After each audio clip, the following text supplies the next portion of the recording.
Assalamualaikum warahmatullahi wabarakatuh. Waalaikumsalam.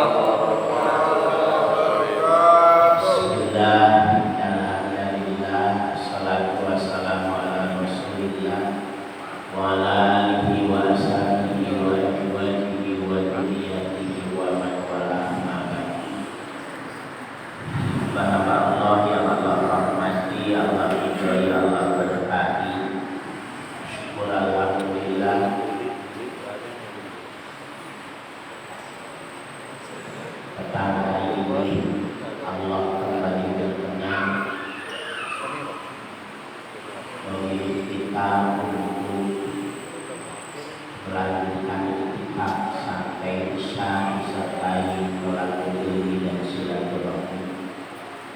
Besar harapan kita asbab ini semua Allah semakin deras melimpahkan hidayah dan taufik pada kita, hingga makin hari kita bisa makin lebih baik di sisi Allah.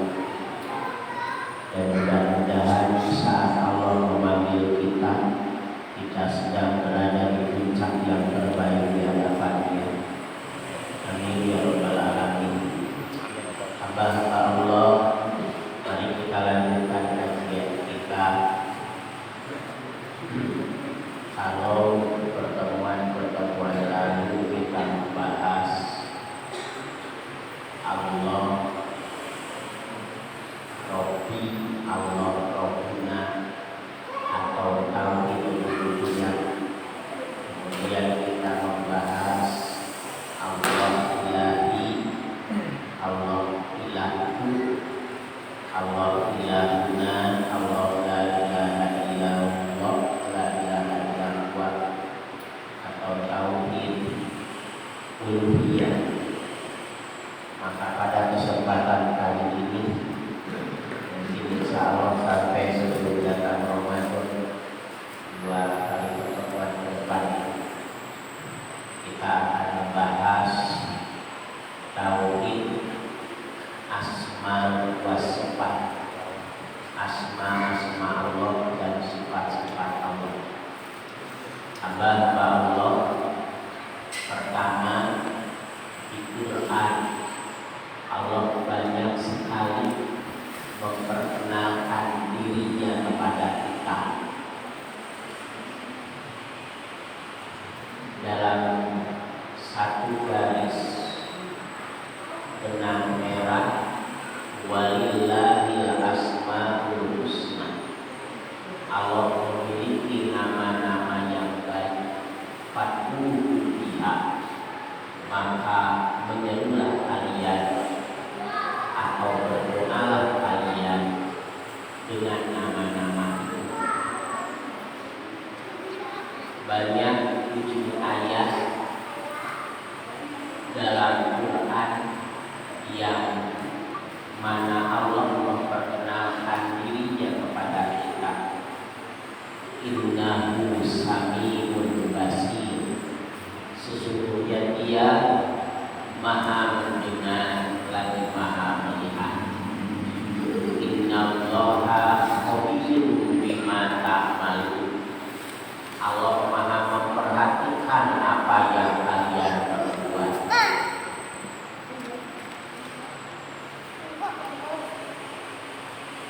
Innahu kana ghafura, sesungguhnya Dia Allah Maha Pengampun.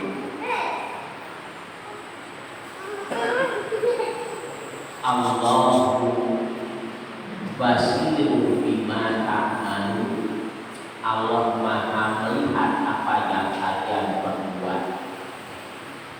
Ya'lamu ma tuwaswisu bihi nafsu, Allah mengetahui apa yang tercetus dalam jiwa mereka. Ya'lamu ma bisudur, Allah tahu apa yang ada dalam hati. Ya'lamu sirrakum wa jahrakum, Allah tahu zahiriyah dan batiniyah kalian. Pendek kata, di Quran Allah memperkenalkan jati dirinya begitu banyak yang disimpulkan dalam kalimat walillahil asmaul husna. Allah punya nama-nama yang baik, dan nama itu bukan hanya sekedar nama, tapi nama yang betul-betul padat, tidak berubah, tidak memiliki rongga, tidak ada kekurangan sedikit pun, yang selaras antara nama dengan zatnya. Beda dengan kita. Si anu dermawan, tapi yakinlah banyak pikirnya ketimbang dermawan. Namun ketika kita bilang Allah Syahidun Maha Dermawan, maka kedermawanannya tanpa batas, maha sempurna dalam kedermawanan. Dalam hadis Allah Rasul nyatakan walillahi tis'un wa tis'una asma. Allah memiliki 99 nama. Paman aksoha, siapa yang mengerti, memahami, mengamalkan nama-nama itu, dakhalal jannah, dia pasti masuk surga. Nah, hamba-hamba Allah, kita dengan berbagai ayat tadi dituntun dan diarahkan untuk bisa semakin mengenal siapa Allah. Namun saya sampai petang ini kayaknya kita duduk di sini, nama-nama Allah itu sendiri kita belum hafal. Ya Pak ya? Iya. Asmaul Husna, ya Allah, ya Rahman, ya Rahim sampai akhir. Nyaris kita belum hafal.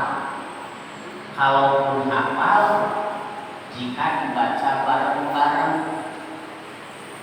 itu pun diiramakan. Kalau nggak diiramakan, semerawut. Saya lama ngisi pengajian ibu-ibu dari Majelis Taklim ke Majelis Taklim dari tahun 97 sampai sekarang. Kerap kali sebelum tausiah, rangkaian acaranya membaca Asmaul Husna bareng-bareng. Hafal ibu tahu bareng, diiramakan. Ya Allah, ya Rahman, ya Rahim, ya Malik sampai selesai. Tapi begitu baca sendiri penting semua. Yang sudah hafal pun di antara kita, andai ada yang sudah hafal, nyaris banyak yang belum tahu artinya. Kalau ya Rahman tahu Maha Pengasih, ya Rahim tahu Maha Penyayang, tapi begitu ke tengah-tengah, ya Qahhar, ya Muhaimin, ya Jabbar, dan yang lainnya, nyaris kita tidak tahu artinya. Coba ya. Kalaupun di antara kita sebagiannya ada yang tahu artinya, sebagian artinya tahu, tapi sangat sedikit yang ngerti maknanya. Tahu artinya Ar-Rahman Maha Pengasih, tapi apa maknanya? Makna Maha Pengasih di sana seperti apa? Tahu Allah Ar-Rahim Maha Penyayang, tapi apa makna Ar-Rahim Maha Penyayangnya Allah itu macam mana? Nyaris kita banyak yang tidak ngerti. Karena tidak ngerti, maka otomatis kita tidak kenal betul siapa Allah. Ini Pak, karena tidak kenal betul siapa Allah, maka banyak sikap dan perbuatan kita yang disadari atau tidak perbuatan itu maaf tidak disenangi Allah,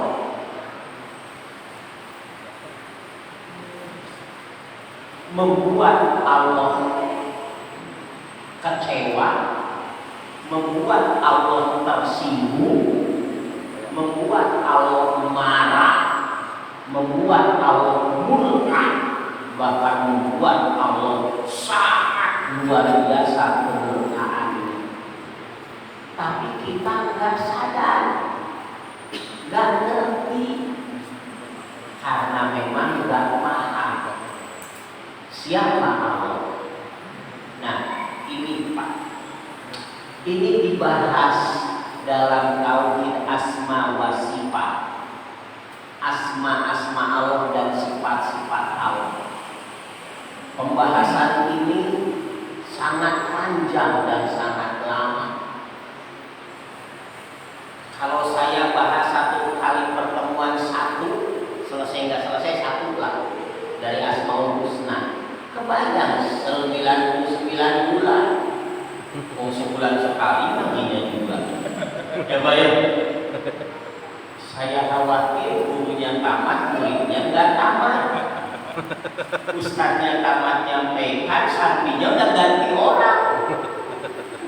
Kebayang. Tapi tidak bisa dipotong-potong, tidak bisa disatukan bahas, nggak bisa kalau satu-satu kita bahas. Ketika satu-satu dibahas, maka nanti kita lambat laun akan ngerti harus bagaimana saya bersikap di hadapan Ar-Rahman, harus bagaimana saya bersikap di hadapan Ar-Rahim, harus bagaimana saya bersikap di hadapan Al-Qudus, As-Salam, Al-Mu'min, Al-Muhaimin, sampai semuanya. Nah, inilah tauhid asma, tauhid tentang nama-nama Allah. Akan sangat panjang, tapi tidak apa-apa. Kita akan bahas satu persatu insya Allah, sampai akhirnya satu dari dua hal terjadi. Apa? Saya nggak diminta lagi ngisi pengajian sama pengurus, nggak datang lagi, atau satu saat saya meninggal duluan, selesailah gaji ya Pak. Bismillahirrahmanirrahim. Hamba-hamba Allah, sekali lagi Allah menuntun kita, mengarahkan kita agar kita ngerti banyak tentang siapa Allah. Maka Allah perkenalkan dirinya kepada kita di Quran. Seperti saya kutip sebagiannya tadi. Saya kasih sebuah ilustrasi. Idealnya seorang laki-laki seperti kita kan jadi orang yang paling paham, paling ngerti siapa istri kita. Ya Pak ya?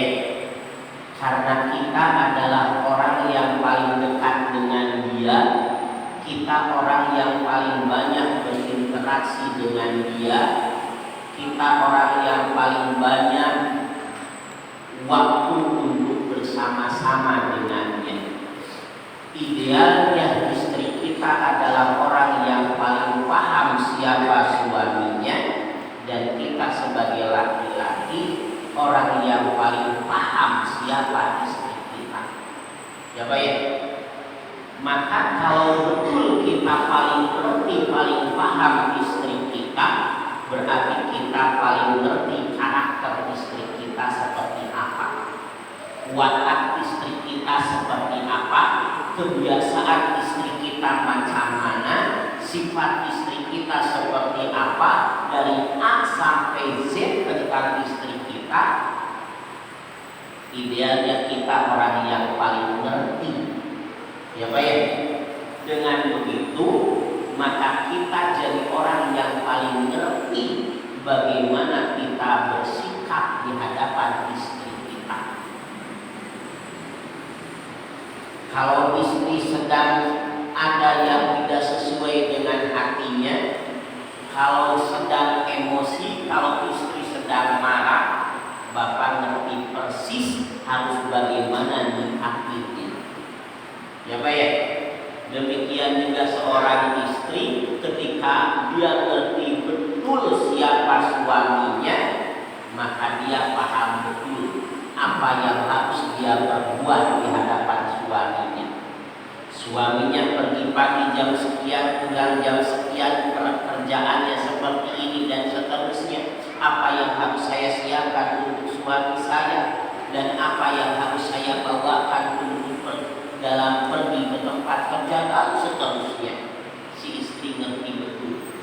Kalau suaminya sedang dalam masalah, si istri tidak perlu bertanya. Dia ngerti melihat dari sorot mata suaminya sudah paham. Suami saya sedang punya banyak masalah. Kalau suami sedang jengkel, kalau suami sedang emosi, kalau suami sedang marah, si istri paham betul apa yang harus dilakukan. Betul ya Pak ya? Karena si istri ngerti betul siapa suaminya. Saya ngisi pengajian di sebuah majelis taklim. Baru pertama ngisi pengajian di majelis taklim. Jamaahnya dari berbagai daerah asal, ada dari Sunda, dari Jawa, Padang dan seterusnya.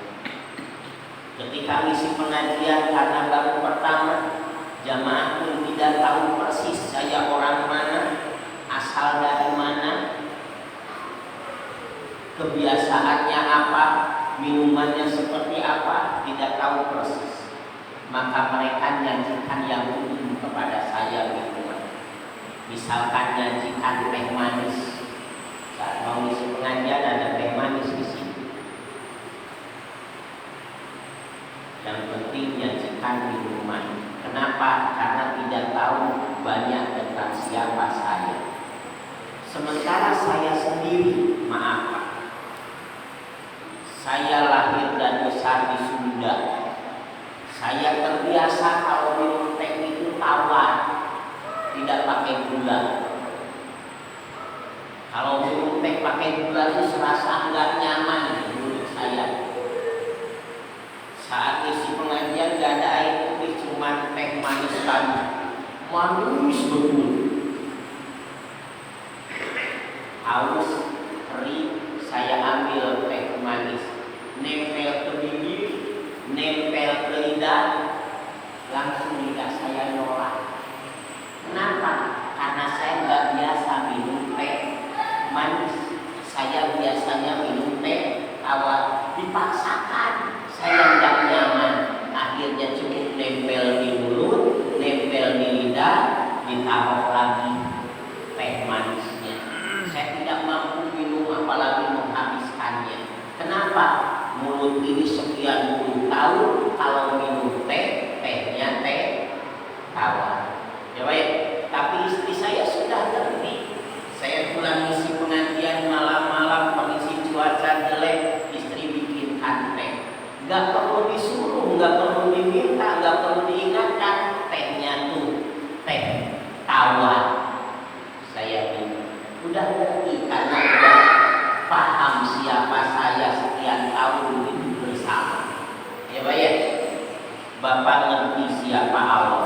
Dialah Allah Ar-Rahman, dialah Allah Ar-Rahim dan seterusnya sampai Asmaul Husna selesai. Ngerti betul siapa Allah, maka Bapak insya Allah akan ngerti betul bagaimana bersikap dalam hidup yang hakikat.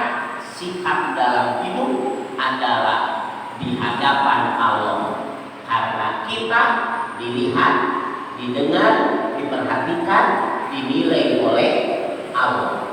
Ya Pak ya.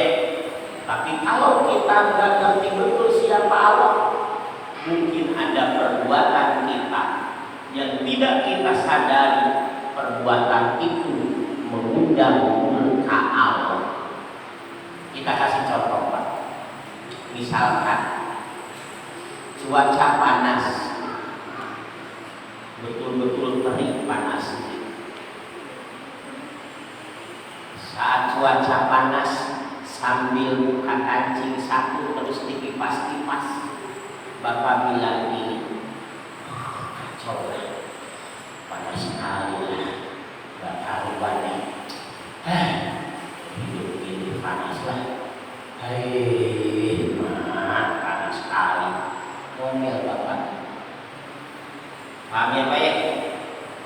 Nah, tidak sadar kita bahwa ketika kita berkeluh kesah seperti itu, kita ngomel seperti itu, kita uring-uringan seperti itu, saat itu sikap kita, ucapan uring-uringan keluh kesah kita telah membuat ketidaknyamanan pada Allah. Kita tidak sadar. Allah menyatakan dalam hadis qudsi, "Man lam yardo bi qismati," siapa yang tidak ridho kepada pembagian dariku, siapa yang tidak ridho kepada pembagian dariku. Di daerah ini aku turunkan hujan sangat deras, di daerah ini aku turunkan panas yang sangat hebat, di daerah ini aku tiupkan angin sangat kencang, di daerah ini aku kasih musibah, di daerah ini aku kasih bencana, di daerah ini aku kasih ini, kasih itu, dan lain sebagainya. Siapa yang tidak ridho kepada pembagian dariku, falyatlub rabban siwai, cari Tuhan selain aku. Kata Allah, cari Tuhan selain aku. Wal yakhruj min hadhihi dunya, keluar dari muka bumi ini sana. Pergi, keluar dari muka bumi, cari Tuhan selain aku. Kira-kira bahasa itu bahasa marah kan Pak? Sangat marah. Allah sangat marah, cari Tuhan selain aku, keluar dari muka bumi ini. Kalau memang tidak ridho kepada pembagian dari Allah, marah itu. Tapi saat itu kita nyantai aja karena nggak ngerti bahwa saat itu Allah ya Pak ya. Nah, hamba-hamba Allah bilang, jadi semakin mengenal siapa Allah, yang dalam bahasa agama disebut ma'rifat, maka dia akan semakin ngerti bagaimana bersikap dalam hidup di hadapan Allah.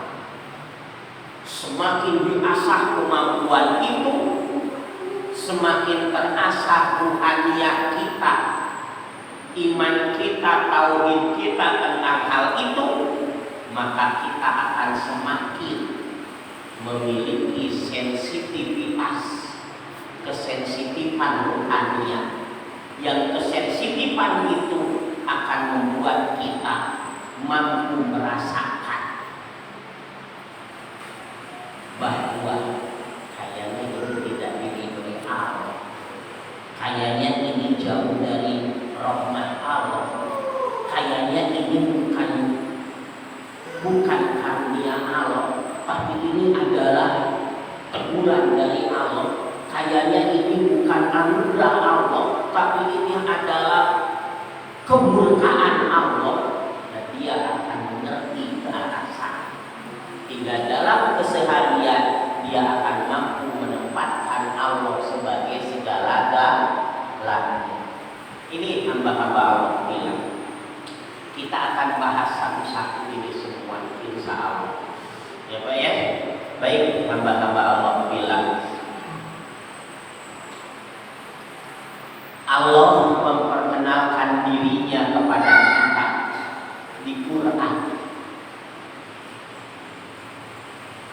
Di awal surah Fatihah dengan nama Allah, Bismillahirrahmanirrahim. Ada 3 nama di sana. 1 Allah, 2 Ar-Rahman, 3 Ar-Rahim. Yang pertama Allah.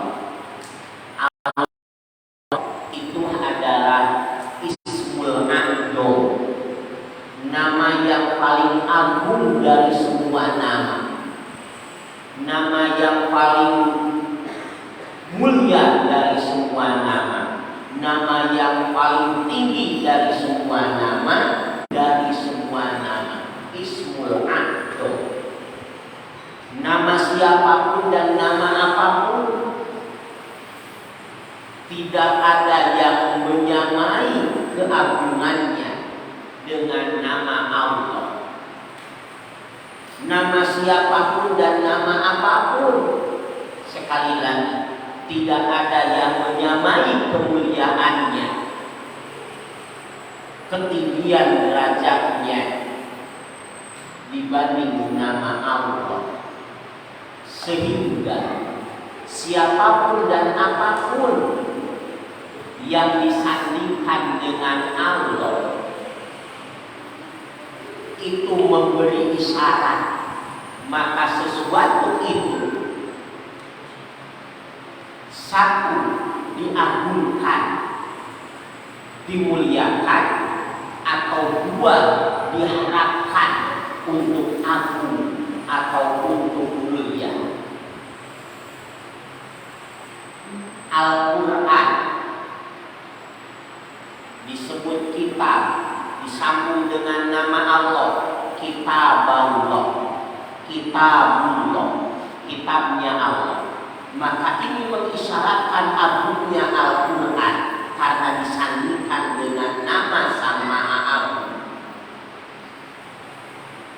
Si anak oleh bapaknya diberi nama Abdullah, hamba Allah. Ini mengisyaratkan bahwa si anak itu diharapkan nantinya jadi sosok yang agung di sisi Allah, jadi hamba yang mulia di sisi Allah, karena dirinya digandengkan dengan nama Allah.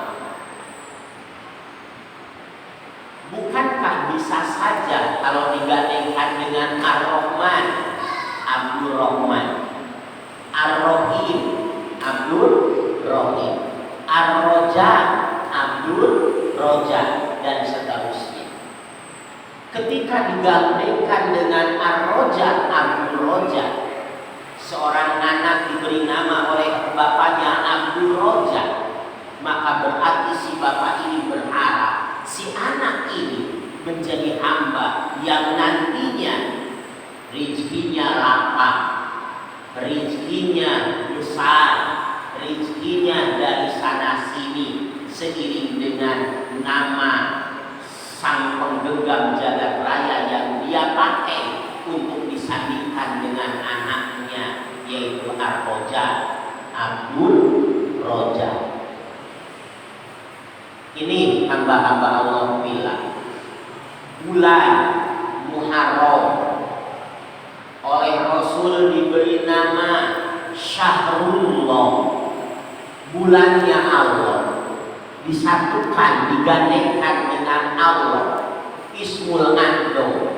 Itu mengisyaratkan bahwa bulan Muharram dimuliakan dan diagungkan oleh Allah, oleh Rasul ditempatkan sebagai bulan yang agung karena digandengkan dengan nama Allah, Syahrullah. Nah, hamba-hamba Allah, jadi pertama, Allah adalah Ismul Ando, nama yang paling agung dari semua nama. Yang kedua, Allah adalah Ismudzat, nama dari zat penggenggam jagat raya ini, nama dari zat yang mengurus, memelihara, mengatur, membentuk, mencipta seluruh yang ada. Allah adalah Ismu Zat yang ketika namanya dipanggil ya Allah, atau bahasa doa dari hadis Allahumma yang bahasa kita kan ya Allah, maka artinya kita sedang memanggil kepada zat penggenggam seluruh jagat raya ini, yang ketika nama itu dipanggil berarti kita memanggil secara keseluruhan, secara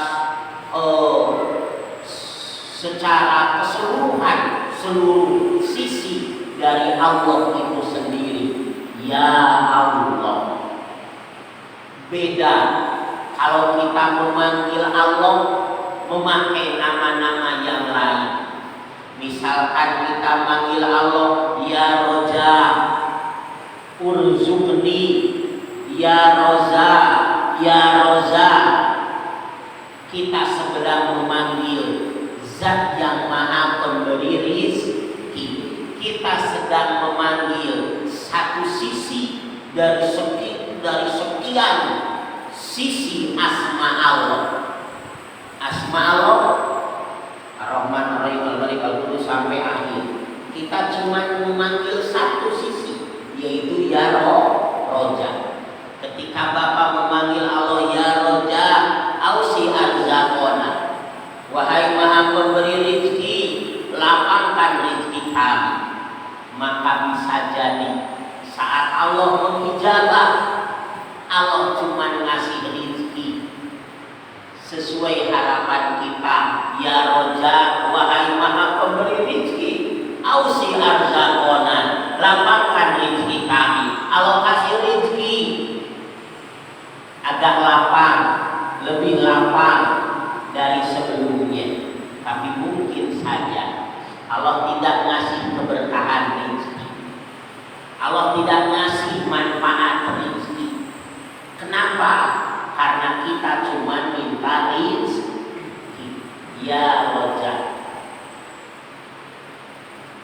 Atau misalkan kita memakai nama yang lain dari asma Allah yang lainnya, maka sekali lagi kita sedang memanggil satu sudut dari asma Allah. Namun ketika kita mengatakan ya Allah, Allahumma, atau ya Allah, abisni ya Allah, abisni ya Allah, tolong aku ya Allah, tolong aku ya Allah, maka kita sedang memanggil zat Allah secara keseluruhan. Dipanggil Allahnya, di dalamnya dipanggil Hadi, Maha Pemberi Hidayah, di dalamnya dipanggil Nafi, Maha Pemberi Manfaat, di dalamnya dipanggil Rahman, di dalamnya dipanggil Rahim, di dalamnya dipanggil semua asma-asma yang lain. Ketika seorang hamba memanggil Dia dengan panggilan ya Allah, mempergunakan ismu zat, nama dari zat Allah. Ini hamba-hamba Allah bilang. Sehingga idealnya kalau kita berdoa, kalau tidak memakai panggilan Robbana atau Robbi seperti contoh di Quran, maka panggilan dengan kalimat Allahumma atau ya Allah. Ketika Bapak memanggil Allah dengan kalimat ya Robbi, wahai Robku, ya Robbana, wahai Tuhan kami, atau Robbana, Tuhan kami. Di Quran Robbana ya-nya dibuang, ya menadinya, ya hatu nidanya. Kalau diadakan adalah ya Robbana, tapi boleh ya-nya dibuang. Di Quran bunyinya jadi Robbana. Robbana, ya Tuhan kami.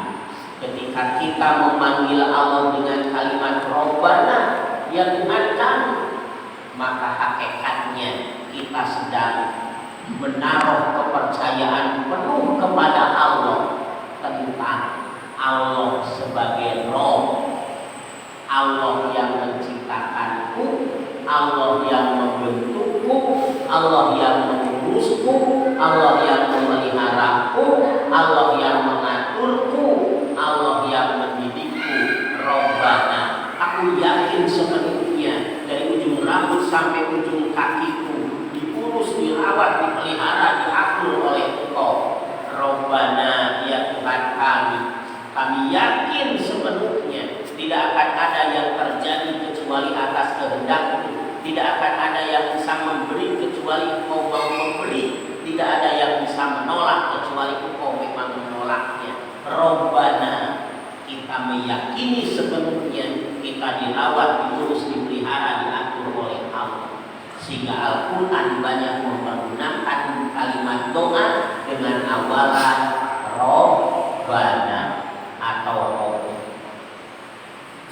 Nah, hamba-hamba Allah. Dan ketika seseorang mengatakan ya Allah atau Allahumma, berarti dia sedang memanggil seluruh kemahasempurnaan Allah dari seluruh asma-asmanya. Ya Allah, maka hakikatnya di dalamnya ada ya Rahman, di dalamnya ada ya Rahim, di dalamnya ada ya Malik, di dalamnya ada ya Kudus, dan seterusnya. Kenapa? Karena ismu dan nama dan akan melekat dengan sifatnya, dan sifat pasti melekat pada dannya. Gula itu pasti manis, tapi setiap yang manis belum tentu gula. Ya Pak ya? Gula pasti manis, tapi setiap yang manis belum tentu gula. Maka Allah adalah ismu dzat, ya Allah. Di sebalik ismu dzat ya Allah ada ya Rahman, ya Rahim, ya Malik, dan semua sifat-sifat asma yang lain.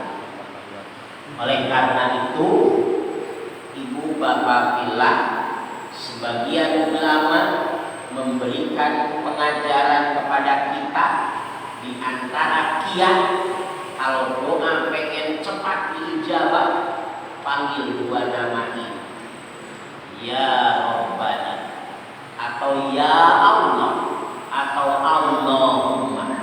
Panggil itu, kemudian minta apa yang kita harapkan. Maka insya Allah, kata para ulama, itu jauh lebih cepat kemungkinan terwujudnya doa ketimbang hanya sebatas memanggil salah satu dari asma yang lainnya. Nah, hamba-hamba Allah bilang ini yang kedua, Allah adalah ismu dzat. Selanjutnya hamba-hamba Allah, Allah adalah zat yang menggenggam jagat raya ini, sehingga ketika nama Allah disebut, ketika nama Allah dipanggil, baik dalam awal doa maupun dalam zikir, kita sedang mengakui bahwa seluruh jagat raya ini berada dalam genggaman Allah, termasuk diri kita semua berada dalam genggaman Allah. Tidak ada satupun dari seluruh yang ada di jagat raya ini, sebesar apapun, kecuali semuanya berada dalam genggaman kekuasaan Allah. Ya, Pak ya? Nah, oleh karena itu hamba-hamba Allah, maka kita disunahkan di dalam rangkaian zikir untuk mengucapkan kalimat ini, Allahumma la mani'a lima aqaita wala mu'tiya lima manakta wala roda lima qadaita. Allahumma ya Allah, la mani'a, tidak ada yang bisa menghalangi, tidak ada yang bisa menahan, tidak ada yang bisa mencegah. La mani'a, tidak ada yang bisa menghalangi.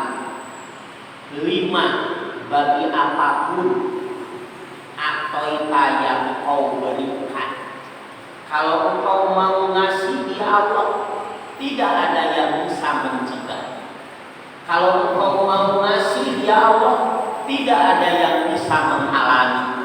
Kalau engkau mau ngasih apapun ya Allah, tidak ada yang bisa menahannya. Sekalipun semua makhluk berusaha untuk menghalanginya agar hal itu tidak terjadi. Tapi kalau Allah pengen hal itu terjadi, maka semua usaha mereka tidak akan membuahkan hasil.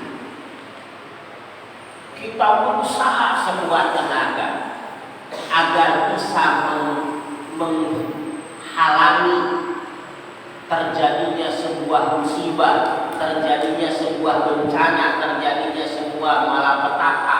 Semua ikhtiar diperjuangkan, semua usaha dilakukan, berusaha dengan maksimal, berikhtiar sekuat tenaga agar yang tidak kita harapkan itu tidak terjadi.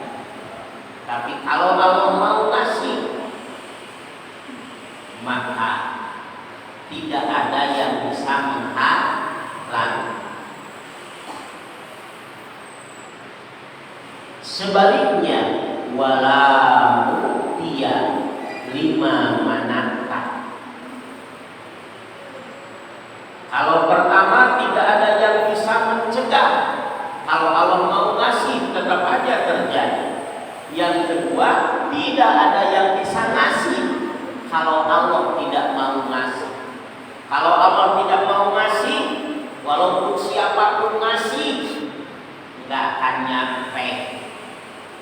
Ya Pak ya, mungkin Bapak sama pernah ngalamin sesuatu yang jadi pelajaran berharga bagi kita, yang menurut kita itu tadinya sudah jadi rezeki kita, ternyata bukan rezeki kita.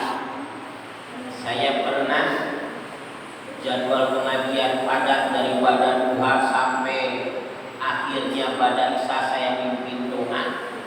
Pulang ke rumah setengah 11 malam, perut lapar, badan lemes. Saya bawa berkat dari isi doa. Nyampe rumah istri anak sudah tidur. Saya buka berkat niat mau makan, lemes seharian. Udah dibuka kreseknya, dibuka dusnya, tinggal makan. Saya berpikir, ke air dulu cuci tangan. Ke air cuci tangan, beres cuci tangan mau makan, saya lihat si bungkus lagi makan. Kresek yang saya buka, dus yang saya buka, makanan tinggal saya tuang sedang dimakan sama si bungkus. Kebayang Pak, pada sekian detik yang lalu saya meyakini itu rezeki saya. Ini makan. Saya kendalikan emosi, saya biarkan si bungkus makan sampai kenyang. Saya bilang udah kenyang Gus, udah kenyang keluar Gus, saya keluarkan. Sisanya apa saya makan? Jelas tidak. Ya baik, tuh bukan rezeki kita ya baik. Nah, niat ngasih, tapi Allah tidak mau ngasih, tidak jadi rezeki kita. Nah, kenapa? Kita tidak akan pernah bisa keluar dari lingkaran la haula wala quwwata illa billah. Kita tidak bisa keluar dari lingkaran la haula wala quwwata illa billah. Kenapa? Karena Dia adalah Allah yang menggenggam jagat raya. Ya baik, la haula, tidak ada kekuatan, tidak ada daya untuk berbuat kebaikan, untuk menghadirkan kebaikan, untuk mengundang kebaikan, untuk melahirkan kebaikan. La haula, sekecil apapun kebaikan, kita tidak punya kemampuan untuk menghadirkannya. Sekecil apapun, apalagi besar kebaikan itu, kita tidak bisa mengundang untuk datang kepada kita. Kita pengen si A baik kepada kita, tapi kalau Allah tidak memberikannya, tidak jadi sebuah kebaikan. La haula wala quwwata, dan tidak ada kekuatan untuk menghindari kejelekan, untuk melindungi diri dari kejelekan, untuk menjauhkan kejelekan, untuk membentengi diri dari kejelekan, illa billah, kecuali dari Allah. Kalau Allah mau menimpakan kejelekan, sekalipun kita sudah hati-hati seperti apapun kehati-hatiannya, terjadilah kejelekan. Ya baik, kecelakaan yang viral kemarin di Balikpapan, di lampu lalu lintasnya baik, sedang berhenti semua, kebayang ada yang berhenti naik motor, mungkin buka helm dikit, terus ngobrol dengan pakai motor di sebelahnya atau dengan yang diboncengnya. Ada yang naik mobil berhenti sebentar di lampu, nunggu jalan lampu, sambil nyalain apa, sambil berbuat apa, nyantai sebentar lagi nyampe ke tujuan dan lain sebagainya. Sekian detik kemudian dari belakang, mobil trailer yang panjang besar lepas kendali. Semua yang ada di depan hantam sedemikian rupa, hingga banyak yang meninggal. Ya baik, padahal mungkin mereka sudah berusaha safety seperti si apa safety, sudah berusaha hati-hati sebagaimana hati-hatinya, sudah berusaha sesuai dengan aturan sebagaimana aturan yang berlaku. Tapi kalau Allah mau menimpakan kejelekan, wala mutiya wala mani'a lima atoita, tidak ada yang bisa menghalangi apa yang Allah berikan. Tapi di antara mereka ternyata ada yang selamat. Padahal dia dihimpit di depannya mobil, belakangnya mobil, dia pakai metik di depan, dengan istrinya dibonceng, digantungnya makanan sodakoh Jumat, mau dikasihkan sodakoh, motornya nggak apa-apa, itu barang yang digantung, nasi bungkusnya pun nggak tersentuh, orangnya selamat, tapi yang di depan dan di belakang dia yang himpit sedemikian rupa, banyak yang meninggal. La wala mutiya lima manaka. Kalau Allah mau masih selamat, tidak ada yang bisa menghalang. Nah, kita digenggam oleh Allah. Dialah Allah penggenggam jagat raya. Maka ketika Bapak mengucap dalam zikir Allahu Akbar, Allahu Akbar, Allahu Akbar 33 kali dalam beres sholat 5 waktu. Ketika Bapak takbir ucap Allahu Akbar takbiratul ihram. Ketika Bapak takbir intiqal antar gerakan sholat ucap Allahu Akbar, maka saat itu Bapak sedang mengikrarkan diri bahwa Allah penggenggam jagat raya ini maha besar, tidak ada yang dapat menandingi kemahabesarannya. Apa yang menjadi kehendaknya pasti terjadi, dan apa yang tidak menjadi kehendaknya pasti tidak terjadi. Bukan Allah yang harus sesuai dengan kehendak kita, tapi kita yang harus menyesuaikan diri dengan kehendak Allah. Ya baik, Bapak minta A, hasilnya B, Bapak harus ridho pada kehendak Allah, bukan Bapak marah-marah karena tidak sesuai dengan harapan. Waktu cukup ya baik, habis datang waktu Isya, mari kita akhiri dengan doa. Allahumma sholli wa sallim wa barik ala habibina wa nabiyina wa rasulina Muhammadin sallallahu alaihi wasallam wa ala alihi wa ashabihi wa azwajihi wa dzurriyyati ajmain walhamdulillahi rabbil alamin. Ya Allah ya Ghaffar, wahai Allah yang Maha Pengampun, nahnu ibadukal muslimun, kami adalah hamba yang berlumuran dengan dosa. Faghfir dzunubana, ampuni seluruh dosa kami ya Allah. Laqad aghraqna fi dzunub, kami telah tenggelam dalam dosa kami. Faghfir dzunubana, ampuni seluruh dosa kami. Laqad zayyana hayatana bi dzunub, faghfir dzunubana, kami telah menghiasi seluruh hidup kami dengan dosa-dosa kami. Tolong ampuni seluruh dosa-dosa kami ya Allah. Allahumma inna dzunubana adlamu minal lail, faghfir dzunubana. Ya Allah, dosa-dosa kami jauh lebih pekat daripada gelapnya malam. Tolong ampuni dosa-dosa kami ya Allah. Ya Allah, inna dzunubana aksar min jabalil bahri faqir dzunubana.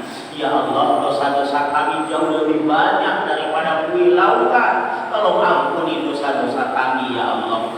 Allahumma ighfir dzunubana, ampuni seluruh dosa-dosa kami. Iftah lana abwaaba taubat, bukakan seluruh pintu taubat untuk kami. Waj'alna minat taibin qabla ajalina. Jadikan kami jadi hamba-Mu yang ahli bertobat sebelum datang ajal kami ya Allah. Waj'alna minal mustaghfirin qabla mautina. Jadikan kami jadi hamba-Mu yang senantiasa istighfar, mohon ampun kepada-Mu sebelum datang kematian kami ya Allah. Allahumma inna nas'aluka fi baqiyati umurina. Kami mohon kepada-Mu ya Allah di sisa-sisa usia kami ini. Fahina fil khair, hidupkan kami dalam kebaikan ya Allah. Qaribna ilal khair, dekatkan kami kepada kebaikan ya Allah. Waj'alna min ahlil khair, jadikan kami hamba-Mu yang ahli dalam kebaikan ya Allah. Wa amitna fil khair, wafatkan kami dalam kebaikan ya Allah. Allahumma inna nas'aluka, kami mohon kepada-Mu fi baqiyati umurina, di sisa-sisa usia kami ini ya Allah. Allahumma arzuqna halawatal iman, anugerahkan kepada kami manisnya iman ya Allah. Warzuqna ladzatal ibadah, anugerahkan kepada kami lezatnya ibadah ya Allah. Warzuqna ma yuqarribuna ilaih, anugerahkan segala sesuatu yang membuat kami bisa makin dekat kepada-Mu ya Allah. Qarribna ila ma yuqarribuna ilaih, dekatkan kami kepada segala sesuatu yang membuat kami bisa makin dekat kepada-Mu ya Allah.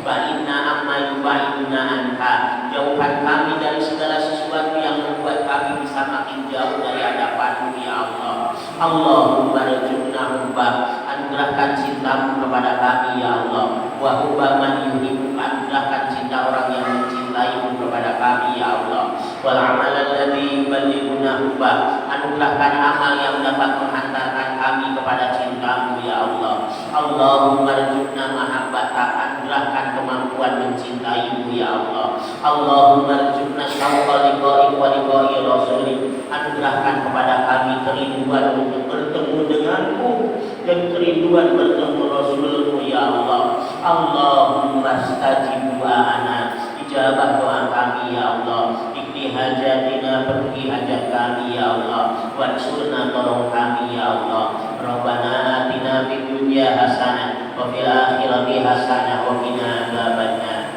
Walhamdulillahi rabbil alamin. Besar harapan kita Allah mengijabah doa kita semua.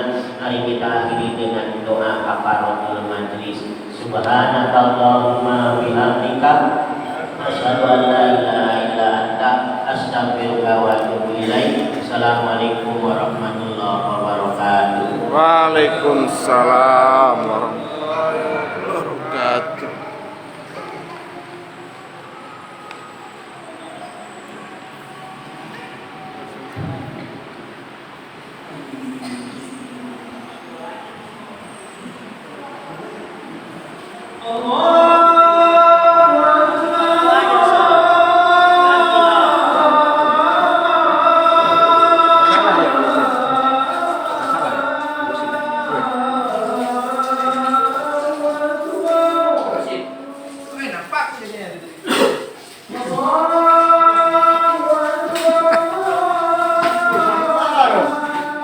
Masih live ini. Finish.